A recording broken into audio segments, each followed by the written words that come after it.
Hello, this is breath analyser. നമുക്കറിയാം, മദ്യപിച്ച് വാഹനം ഓടിക്കുന്നവരുടെയൊക്കെ ഒരു പേടിസ്വപ്നമാണ് പോലീസുകാരുടെ കയ്യിലിരിക്കുന്ന ഈ ബ്രത്ത് അനലൈസർ.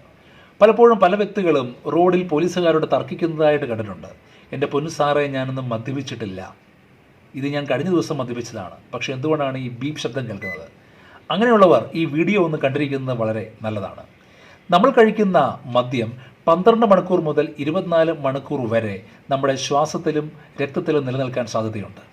ഇനിയും യൂറിൻ ടെസ്റ്റിലേക്ക് വരുമ്പോൾ നമ്മൾ കഴിക്കുന്ന മദ്യം യൂറിനിൽ 3 ദിവസം മുതൽ 9 ദിവസം വരെ നിലനിൽക്കുന്നതാണ്. അത്ഭുതം ഇതാണ്, ഏറ്റവും കൂടുതൽ ഈ മദ്യത്തിൻ്റെ കണ്ടൻറ്റ് നിലനിൽക്കുന്നത് നമ്മുടെ മുടിയിലാണ്. അത് 90 ദിവസങ്ങൾ വരെ മുടിയിൽ മദ്യത്തിൻ്റെ കണ്ടൻറ്റ് കടത്തുവാൻ സാധിക്കും.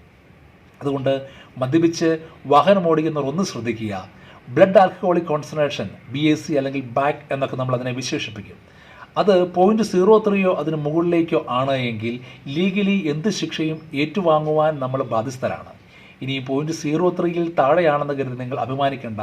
പോലീസുകാരിൽ നിന്നും ഒരുപക്ഷെ നമുക്ക് രക്ഷപ്പെടാൻ സാധിച്ചേക്കാം. പക്ഷേ നമ്മൾ കഴിക്കുന്ന ഒരു ചെറിയ പെർസെൻറ്റേജ് ആൽക്കഹോൾ പോലും നമ്മുടെ ബ്രെയിനിൽ നമ്മുടെ കാഴ്ചശക്തിയെയും നമ്മുടെ ചിന്താശേഷിയെയും വിവേചന ശക്തിയെയും ഒക്കെ ബാധിക്കുന്നത് കൊണ്ട് അത് അപകടങ്ങൾ വരുത്തി വെക്കുവാനായിട്ട് സാധ്യതയുണ്ട്. ഈ അറിവ് നിങ്ങൾക്ക് പുതിയതാണ് എങ്കിൽ നിങ്ങളിതൊന്ന് ഷെയർ ചെയ്യുക. മദ്യപിച്ച് വാഹനം ഓടിക്കാതിരിക്കുക.